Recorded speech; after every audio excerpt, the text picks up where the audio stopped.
রাজীব বলছে মস্তিকার ওর মুখে শুধু মস্তির গল্প, মানে অ্যাকচুয়ালি মস্তিটা ও করতে চাইছে।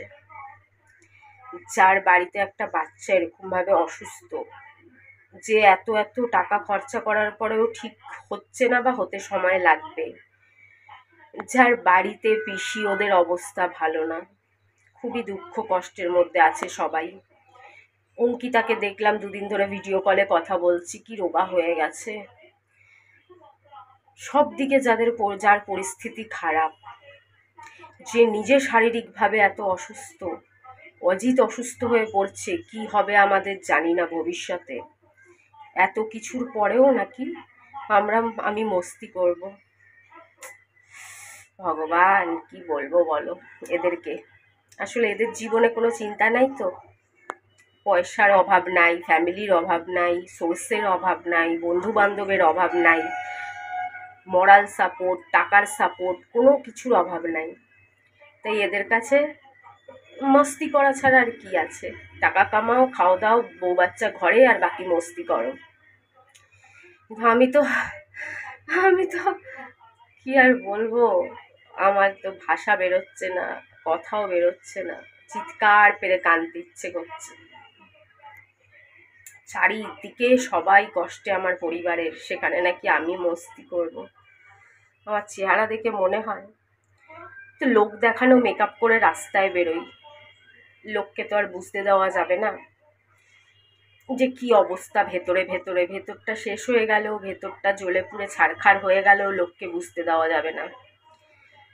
তাই কষ্ট দুঃখের উপরে একগাদা ধবধবে সাদা মেকআপ চড়িয়ে, লিপস্টিক লাগিয়ে, আইলাইনার লাগিয়ে, ক্যাটকাটা ভূতনি সেজে রাস্তায় বেরোই। কিন্তু ওই ক্যাটকাটা ভূতনির মুখের আড়ালে যে কত দুঃখ, কত যন্ত্রণা লুকিয়ে আছে, সে আর কি বলবো। সকাল 6টা থেকে উঠে দেখি আবার ওই কাণ্ড, 6টা থেকে জেগে রয়েছি। শরীর আর কত দেবে গো, নিজেরাও তো অসুস্থ। তাও বাচ্চাগুলোর ইচ্ছে পূরণ করার জন্য রাস্তায় বের হলাম।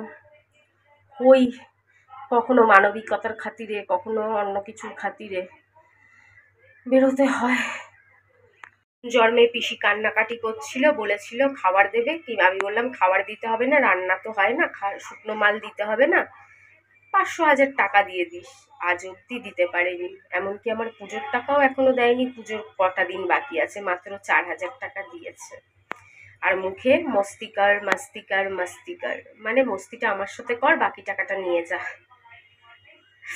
কান্নাও পাবে না, হাসিও পাবে না। কি বলবো, তোমাদের সাথে দুটো মনের কথা শেয়ার করি। এই নিয়ে কেউ খারাপ ভাবলেও কিছু বলার নেই, কিছু করার নেই। আমি তো সবসময় এরম, তোমরা জানো, সব বলি, সব শেয়ার করি। কেন, আমার তো আর কেউ নাই চালচুলোয় যারে দুটা মনের কথা বলবো। বনিকে নিয়ে কি জ্বালাতন।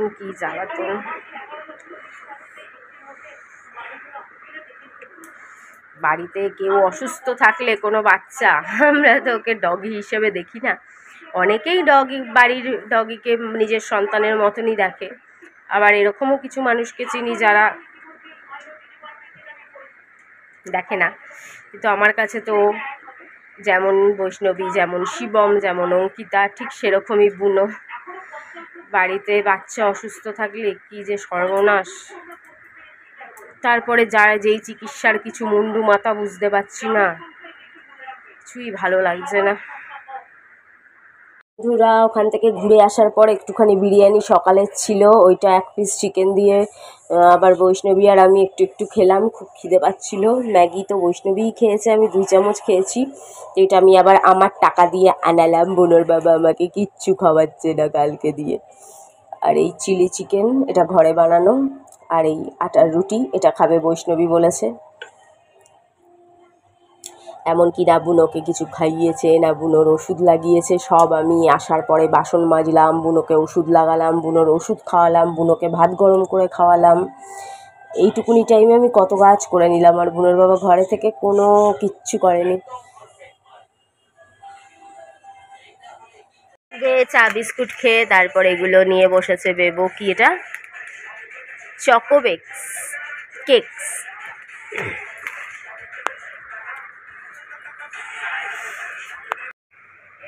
ও বেশি ভাজা টাজা খায় না, একটুখানি দিয়েছি।